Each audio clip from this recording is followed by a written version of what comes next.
Hello everyone, in this video I'm going to show you how to delete phone number on Facebook. So if you want to delete your phone number on Facebook, here is a cute tip on how to get it done. The first thing you have to do is open the Facebook app on your phone. Once you open it, then you tap on the profile icon, then tap on edit profile, scroll the way down, tap on edit about info.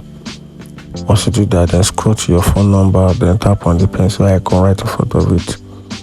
Once you tap on it, then tap on manage contact info. Once you tap on it, then it take you to account center, then you tap on your phone number.